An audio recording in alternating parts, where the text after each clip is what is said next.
దేవుడు ఆత్మ గనుక ఆయనను ఆరాధించువారు ఆత్మతో సత్యంతో ఆరాధించగలరు.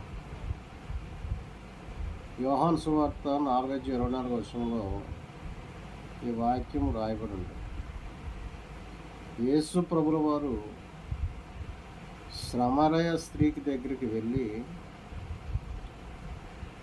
సమరయ స్త్రీతో మాట్లాడుతూ ఈ మాట చెప్తారు. దేవుడు ఆత్మ కనుక ఆయనను ఆరాధించువారు ఆత్మతోనూ సత్యంతోనూ ఆరాధించగలరు. ఆవిడంటది, మా పితరులు కొండ మీద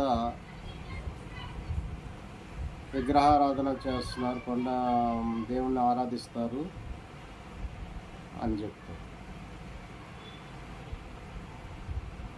అట్లా కాదమ్మా, దేవుడు ఆత్మ కనుక ఆయనను ఆరాధించేవారు ఆత్మతో సత్యంతో ఆరాధించేవాళ్ళని దేవుడు చెప్తాడు.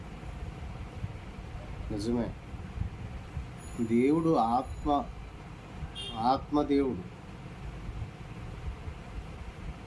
ఆయన ఆరాధించేవాళ్ళు ఆయనను హృదయంలో చేర్చుకొని ఆయనను కలిగి ఉండి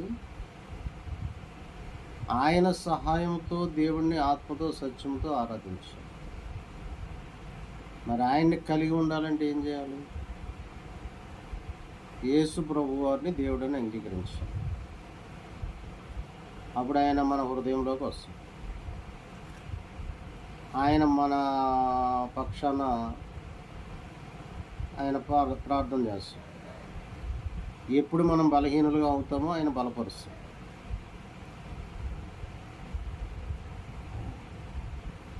ఇప్పుడు రోమపత్రిక 8:26 అంటాడు, ఆత్మ తాని వినశక్యము కాని మూలుగులతో విజ్ఞాపన చేస్తున్నాడు అని రాయబడి ఉంటుంది. ఇక యేసు ప్రభు వారిని నమ్ముకుంటే ప్రతి పనిలోనూ కూడా మనతో ఉంటాడు. ఆయన మనలో ఉంటాడు, మనతో ఉంటాడు, మనకు సహాయం చేస్తాడు. చనిపోయే వరకు కూడా నీకు తోడుగా ఉంటాడు ఈ భూమి మీద. ఆయన దూతలను కూడా ఆజ్ఞాపిస్తాడు, వాళ్ళు మనకు కాపుదలుగా ఉంటారు.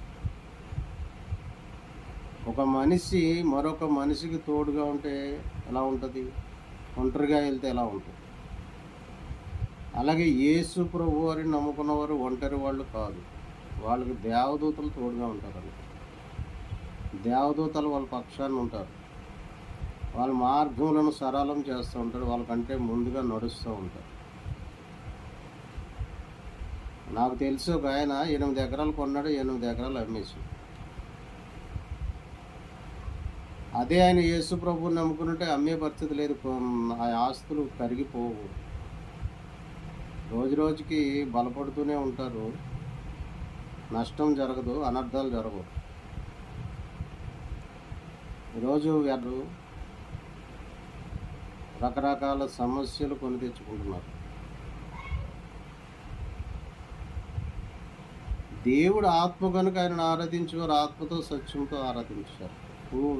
డబ్బు ఆయన రాతితో కట్టబడిన ఆలయంలో ఆయన ఉండడు.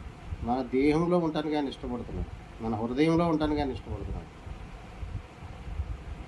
కాబట్టి దేవుడిని ఆత్మతో సత్యంతో ఆరాధించారు.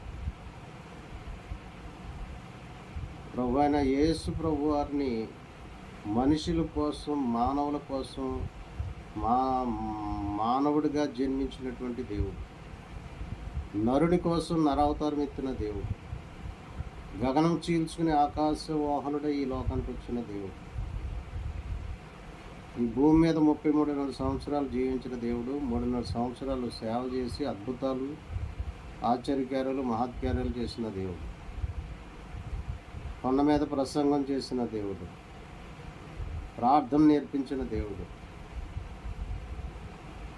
ఆయన సాక్షాత్తు దేవుడు, నమ్మండి. ప్రజల కోసం ఈ లోకానికి వచ్చాడు, ప్రజల పాపాల నుంచి విడిపించడానికి, బంధకాల నుంచి విడిపించడానికి, చెరలో ఉన్న వాళ్ళని విడిపించడానికి, నలిగిన వారిని విడిపించడానికి ఆయన ఈ లోకానికి వచ్చాడు. ఆయన నమ్మితే మన బంధకాల నుంచి మనం విడిపించబడతాం, తాగుడనే బంధకం నుంచి విడిపించబడతాం, జోదం అనే బంధకం నుంచి విడిపించబడతాం. మరి వ్యభిచారం అనే బంధకం నుంచి విడిపించబడతాం. ఈ బంధకాలు మనిషిని పాడు చేస్తాయి. అప్పుల పాలు చేస్తాయి, అనారోగ్యం పాలు చేస్తాయి, జీవితాన్ని పాడు చేస్తాయి. యేసు ప్రభువుని నమ్ముకుంటే ఆ దరిద్రాలన్నీ పోతాయి. ఆ దరిద్రాలన్నీ పోయి మనిషి మార్పు చెంది మారు మనసు వచ్చి దేవునితో సహవాసం చేస్తాడు. ప్రార్థన నేర్చుకుంటాడు, ప్రార్థన చేస్తాడు, బైబిల్ చదువుతాడు, ప్రశాంతంగా ఉంటాడు.